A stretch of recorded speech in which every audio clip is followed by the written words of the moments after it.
Boa noite a todos. É com muita satisfação que eu estou aqui hoje, querendo agradecer primeiramente ao Wagner, ao Centro Espírita Antônio Oliveira, por esse convite. Eu sou muito grato realmente por essa oportunidade que vocês estão me dando de comentar sobre esse livro maravilhoso que é a Alvorada Cristã. E o tema que foi direcionado a mim é o ensino da sementeira, que é o capítulo 47 do livro. Então, para que a gente possa comentar, primeiramente, eu vou ler o texto para que a gente possa refletir. Tá bom, gente? Vamos lá. O ensino da sementeira. Certo fazendeiro muito rico chamou o filho de 15 anos e disse-lhe: Filho meu, todo homem apenas colherá daquilo que plante. Cuida de fazer bem a todos para que sejas feliz. O rapaz ouviu o conselho e no dia imediato, muito carinhosamente, alojou o minúsculo cajueiro em local não distante da estrada que ligava o vilarejo próximo à propriedade paternal. Decorrido uma semana, tendo recebido das mãos paternas um presente em dinheiro, foi à vila e protegeu pequena fonte natural, construindo-lhe conveniente abrigo com a cooperação de alguns poucos trabalhadores, aos quais recompensou generosamente. Reparando que vários mendigos por ali passavam, ao relento, acumulou dádivas que recebia de seus familiares e, quando completou 20 anos, edificou reconfortante albergue para asilar viajores sem recursos. Logo após, a vida lhe impôs amargurosas surpresas.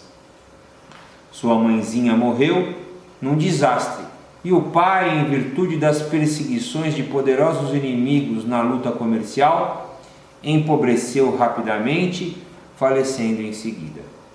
Duas irmãs mais velhas casaram-se e tomaram diferentes rumos. O rapaz, agora sozinho, embora jamais pudesse esquecer-se dos conselhos paternos, revoltou-se contra as ideias nobres e partiu o mundo afora. Trabalhou, ganhou enorme fortuna e gastou-a gozando de prazeres inúteis. Nunca mais cogitou semear o bem. Os anos se desdobraram uns sobre os outros. Entregue à idade madura, dera-se ao vício de jogar e beber. Muitas vezes o espírito do pai se aproximava, rogando-lhe cuidado e arrependimento. O filho registrava-lhe os apelos em forma de pensamentos, mas negava-se a entender. Queria somente comer à vontade e beber nas casas ruidosas até a madrugada. Acontece, porém, que o equilíbrio do corpo tem limites e sua saúde se alterou de maneira lamentável. Apareceram-se feridas por todo o corpo, não podia alimentar-se regularmente, perdeu a fortuna que possuía através de viagens e tratamentos caros. Como não fizera afeições, foi relegado ao abandono. Branquejaram-se os cabelos, os amigos das noitadas alegres fugiram dele e, envergonhado, ausentou-se da cidade que a se acolhera e transformou-se em mendigo. Peregrinou por muitos lugares e por muitos climas, até que um dia sentiu imensas saudades do antigo lar e voltou ao pequeno burgo que o vira crescer. Fez longa excursão a pé e, transcorrido muitos dias, chegou extenuado ao sítio de outro tempo. O cajueiro que plantara convertera-se em árvore dardivosa e encantado viu-lhe os frutos tentadores. Aproveitou-os para matar a própria fome e seguiu para a vila. Tinha sede e buscou a fonte, e a corrente cristalina bem protegida afagou-lhe a boca ressequida. Ninguém o reconheceu de tão abatido que estava. Em breve desceu a noite e sentiu frio. 2 homens caridosos ofereceram-lhe os braços e o conduziram ao velho asilo que ele mesmo construíra. Quando entrou no recinto, derramou muitas lágrimas, porque seu nome estava gravado na parede com palavras de louvor e de bênção. Deitou-se constrangido e dormiu. Em sonho viu o Espírito do Pai junto a ele, exclamando: aprendeste a lição, meu filho? Sentiste fome, o cajueiro te alimentou. Tiveste sede e a fonte te saciou. Necessitavas de asilo e te acolhestes ao lar que edificastes em favor dos que passam com destino incerto. Abraçando-o com ternura, acrescentou: por que deixastes de semear o bem? O interpelado nada pôde responder. As lágrimas embargaram-lhe a voz na garganta. Acordou, muito tempo depois, com o rosto lavado em pranto. Quando o encarregado do abrigo lhe perguntou o que desejava, ele informou simplesmente: preciso tão somente de uma enxada. Preciso recomeçar a ser útil de qualquer modo. Olha, gente, um ensino belíssimo, né? Que nós podemos fazer uma analogia com Jesus Cristo. Jesus Cristo veio até nós e nos ensinou como nos conduzirmos nesta vida.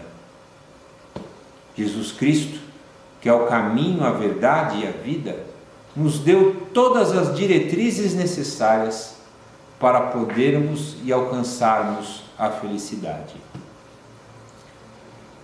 Nos deu esse caminho e trilhamos esse caminho apenas se querermos. E devemos observar que quando nos é dada a dificuldade, não devemos nos desviar do caminho. Devemos nos conduzir nesse caminho de caridade que o Cristo nos ensinou. Devemos continuar servindo, não nos revoltarmos contra as intempéries da vida, porque vivemos num mundo de provas e expiações. E esse mundo de provas e expiações nos dá as diretrizes que devemos ter. Por que eu digo isso? Porque quando nos é dada uma dificuldade, devemos aprender com essa dificuldade e o que essa dificuldade tem a nos oferecer, para que assim nós não caiamos nas tentações. Porque às vezes escolhemos a porta larga em vez da porta estreita, e a porta larga sempre é a da perdição, enquanto a porta estreita é o caminho correto. E o nosso amigo da história, que numa analogia, somos nós mesmos, que às vezes nos perdemos com as coisas da vida, e por nos perdermos, em vez de alcançarmos bênçãos, alcançamos intempéries e dificuldades. E essa intempérie, essa dificuldade vem até nós por nossa escolha, por nós nos termos desviados do caminho que Ele nos ensinou quando ainda éramos pequenos. Porque todos nós somos espíritos simples e ignorantes, que somos ensinados momento a momento, através de várias vidas, de várias oportunidades que Deus em sua misericórdia nos fornece e nos dá. Então temos que observar claramente isso. Porque se nós nos desviarmos do caminho, a consequência desse plantio virá até nós. Não é possível plantarmos abacaxi e colhermos mandioca, não é verdade? Recolhemos exatamente o que plantamos. E nós somos como esse menino que se tornou homem, que ganhou a vida e que destinou toda a sua energia, todo o seu trabalho para coisas que Deus não espera de nós. Devemos sempre estender a nossa mão. E quando esquecemos de estender a nossa mão e viramos as costas, coisas acontecem para que nós voltemos ao caminho. Isso é tudo consequência daquilo que deixamos de fazer. Deus espera e Jesus espera que voltemos ao caminho do bem. E se nós nos desviarmos do caminho que Ele traçou para que nós possamos sair vitoriosos dessa encarnação, problemas virão e nos mostrarão que estamos no caminho errado.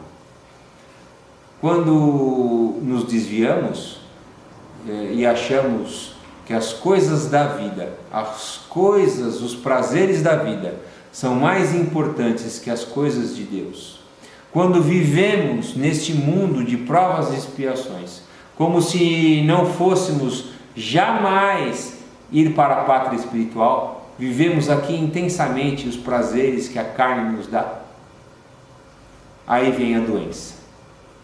A doença para nos avisar que as coisas da terra pertencem à terra e as coisas do Espírito pertencem sempre ao Espírito.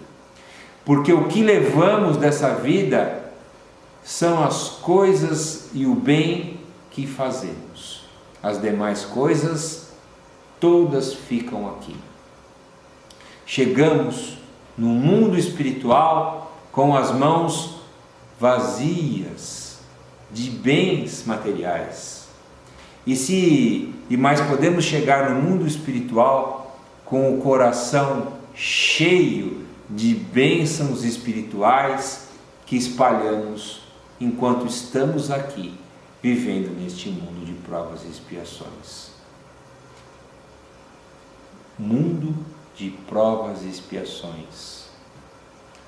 Estamos nesse mundo para aprendermos este caminho que Jesus traçou. Se aprendermos esse caminho, se alcançarmos essa mansuetude, se alcançarmos essa humildade que Deus espera de nós, não mais precisaremos de reencarnações retificadoras. Por que mundo? Por que reencarnamos num mundo de provas e expiações? Porque ainda somos espíritos necessitados de passarmos por algumas dificuldades, de algumas provas, para que possamos alcançar a redenção. Ainda estamos muito atrelados às coisas da carne, às coisas da matéria. Como somos muito atrelados a isso, as provas e expiações são necessárias. E o que é prova e o que é expiação? A gente ouve muito falar no meio espírita, mundo de provas e expiações, e às vezes achamos até que é a mesma coisa, mas não é. Então, provas são as coisas, para bem simplificadamente, tá, meus irmãos? As coisas que pedimos para passar aqui na Terra enquanto encarnados, para que ponhamos aquilo que nos foi ensinado na vida espiritual em sabedoria, em prova e em vida. É como o aluno na escola, né? Ele estuda e depois vem a prova. E somos nós. Aprendemos no mundo espiritual e a prova vem para ver se passamos de ano aqui na Terra. E expiação, Fábio, qual que é a diferença de expiação? Expiação são coisas que são necessárias que passemos nesse mundo para que nós nos redimamos perante nós e perante Deus e às vezes perante quanto o nosso próximo. Né? São coisas que fizemos em vidas passadas, são que prejudicamos alguém. que temos que passar por alguma intempérie para que possamos nos redimir. E nos redimimos principalmente primeiro conosco. Devemos primeiro nos perdoar. Devemos primeiro observar as nossas falhas e nos modificarmos para que possamos sair vitoriosos dessas escolhas que fizemos erroneamente no passado e que nesse instante se faz necessário que mudemos, que matemos o homem velho e que construamos um homem novo, para que este homem novo possa mudar e alcançar o tão esperado mundo de regeneração e paz, a tão dita no meio espírita transição planetária.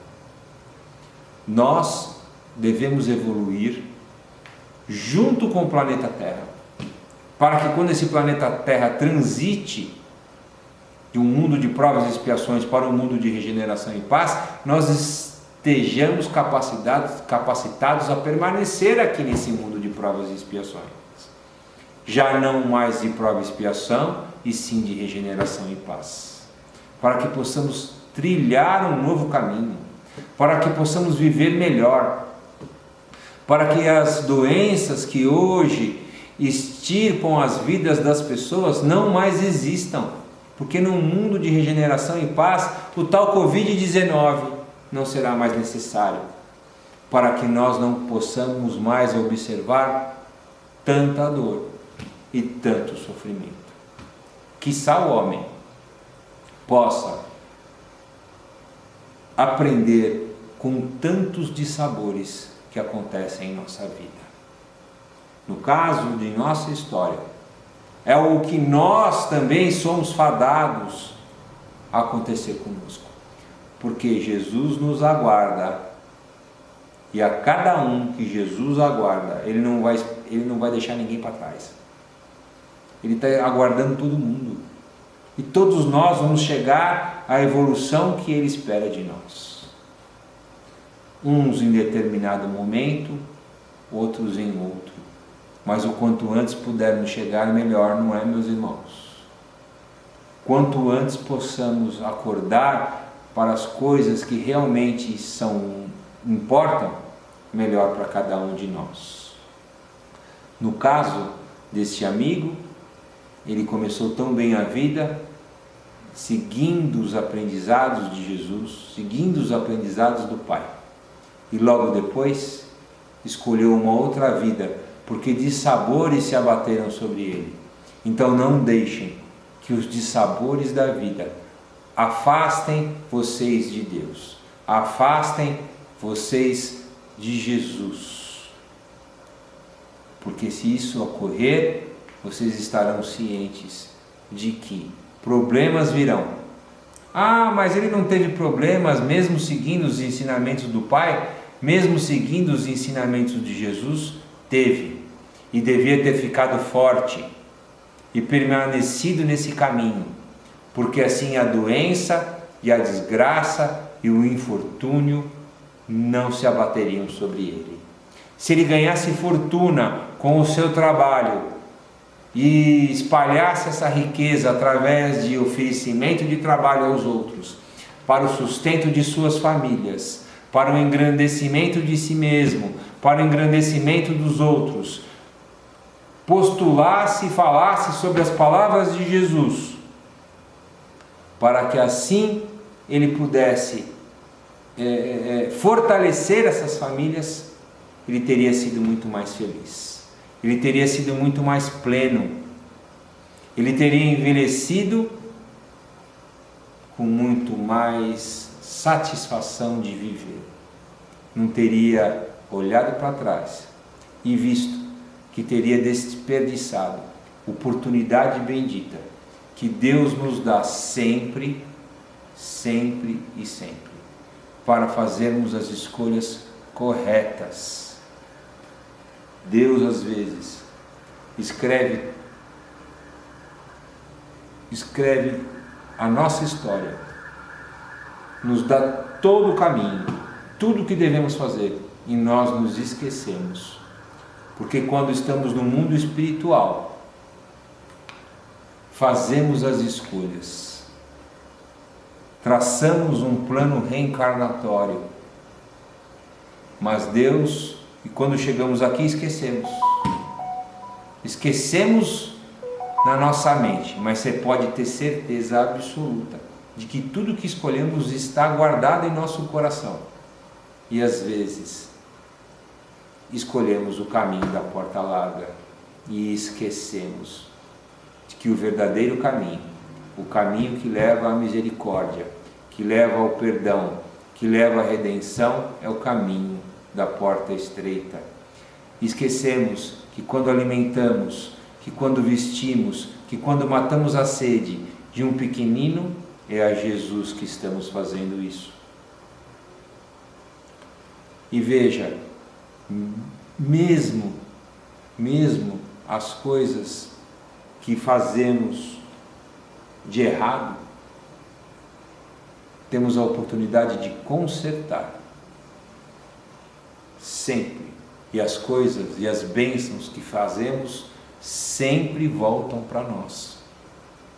Veja aqui, ele fez aqui no início da vida dele coisas maravilhosas que depois ele recolheu de volta. E podemos ter outra certeza, que se não recolhermos as nossas bênçãos nesse mundo, recolheremos as bênçãos no mundo espiritual. Porque todo o bem que fazemos e todo o mal que fazemos retorna para nós. Analisemos isso.